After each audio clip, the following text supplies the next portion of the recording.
Reassuring response. This starts with, it just starts right off with some single note lines to set up this bebop flavor. There's a lot of chromaticism in these lines, but let's just kind of break down and do an overview of some of the techniques at play.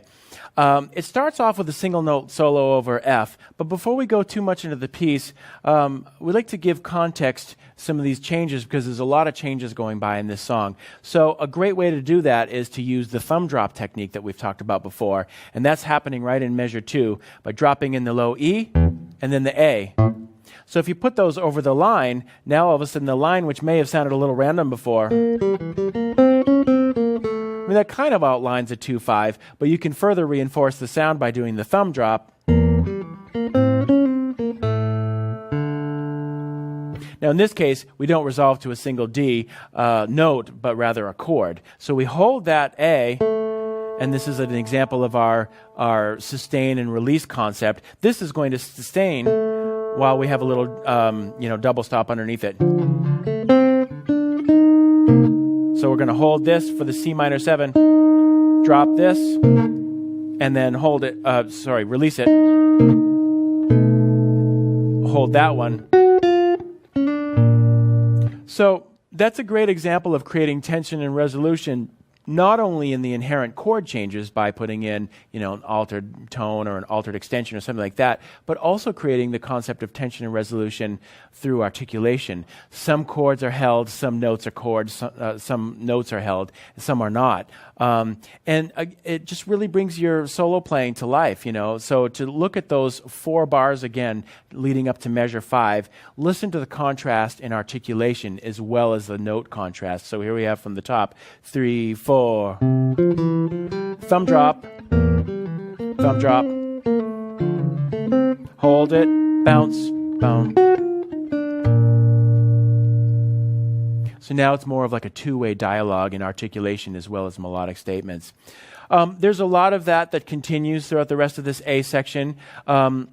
Moving into the second A section, starting with measure 9, we continue with some more trading off between chords and lines. But check out the end of measure 10, moving into the next 2 measures. We're using our intervals of tenths again to really create a nice, it's like a bebop line harmonized in tenths. So looking at it, we have, starting with moving into the 10th, outlining a D minor 7.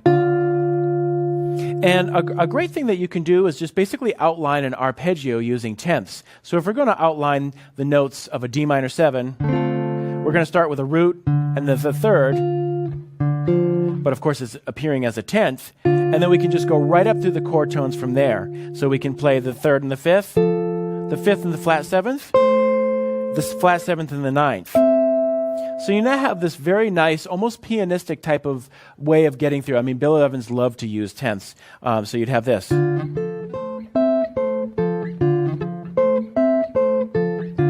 So this line is just kind of like a variation of that, using a little bit of chromaticism here and there. We have this. Moving into the C minor 9. Resolving finally to the B flat. So that's a really nice technique that you can use. Try harmonizing some single note lines with tenths and work that out between your thumb, index, and middle fingers to get that happening. From there, we move into a variety of syncopated chords that move against the bass line.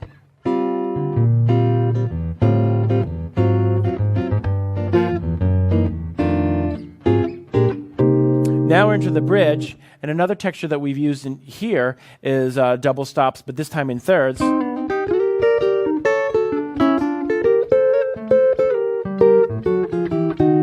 And now that technique, or that chord structure rather, is a third with an octave. And this is a chord voicing that Jim Hall liked to use all the time. It's really a nice way to fatten up a double stop in thirds if you need a little bit more bass on the bottom there. Then we continue through some more single note bebop influenced lines. And finally, getting out of the B section at the end of 24, we move into the next A section with a real nice melodic statement.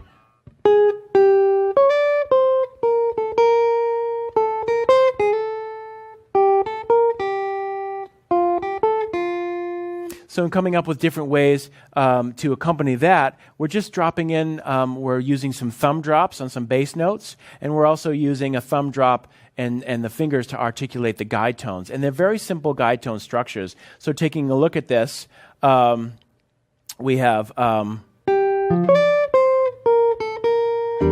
that's an E minor 7, followed by an A. We're using an open string, but it's still the guide tone voicing. D minor 7 guide tones, D flat 7 guide tones.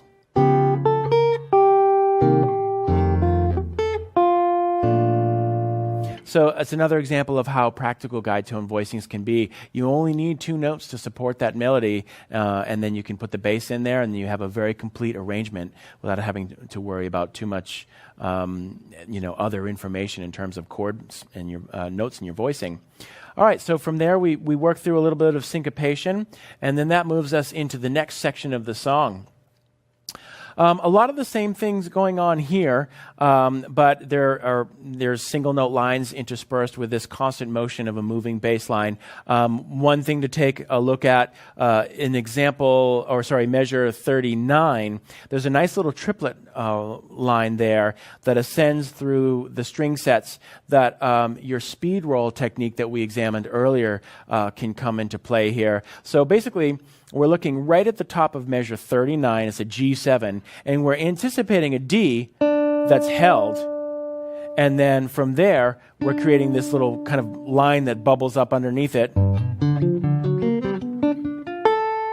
So that physical pattern can be achieved by using one of these speed rolls. The way I'm doing it is P-I-M, so thumb, index, middle. Starting on the second beat there of that measure with the notes B, D, and F, we have this.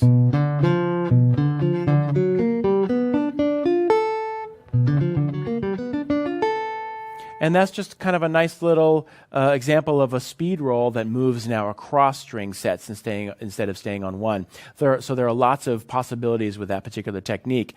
And this also utilizes the sustain technique. If you want to find a part of your index finger that can hold down that D,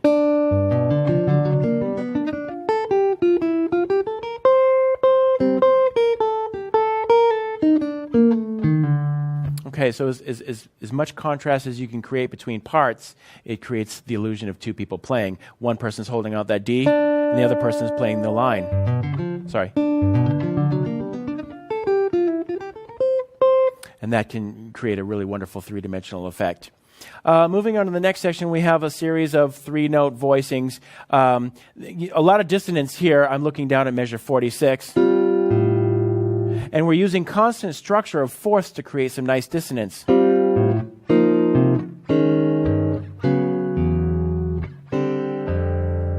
And for me, that's just another way of getting around a very simple turnaround, a common turnaround of 3-6-2-5-1. If you don't want to do that, there are a lot of different ways of addressing that turnaround harmonically.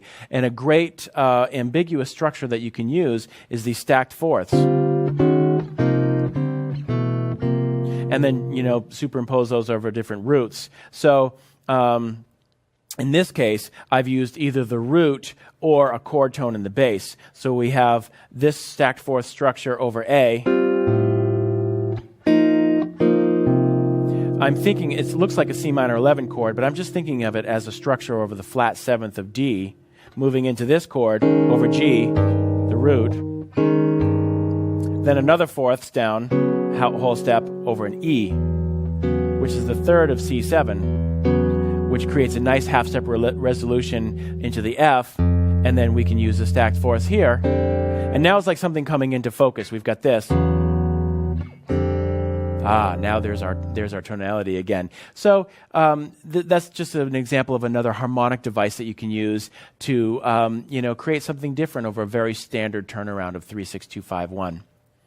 All right, moving on to the last page from that. There's some more triplet runs here that we have throughout the bridge section, and then a lot more dissonance. Let's take a look at the dissonance that's created in 58 and find out what's going on. At first listen, it sounds like it could be a mistake, but it actually is intentional.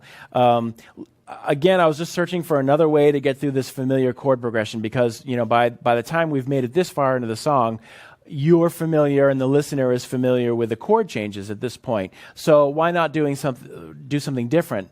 And what I did was explore throughout some different polyrhythmic ideas and some bitonal ideas, which means creating two different tonality centers at the same time. So if we're going to take a look at measure 57, what we have is starting out with this voicing. And you could look at that and say that's an F altered voicing, but the way that I see it is kind of a combination between a B major triad and an F7 guide tone. So that's the bitonal part of it. It's simultaneously a B and an F, F7. And that's preceded up a half step by like a C over F sharp. And then it's just that B triad is outlined in a single note line. Now that's actually a voicing for the original change, E minor 7 flat 5. This has a 9 on it. But then we go into another bitonal chord, E flat over A, and then D flat over D, G altered, B over C, F altered. So if you play each of those parts by themselves, they don't sound very dissonant at all. I mean, we have this.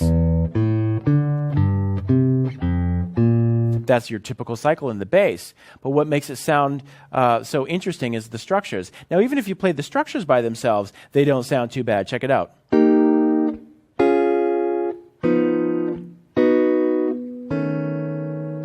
Not too bad. But when you put them together using this bitonal effect, it sounds pretty out, I think, in a wonderful way.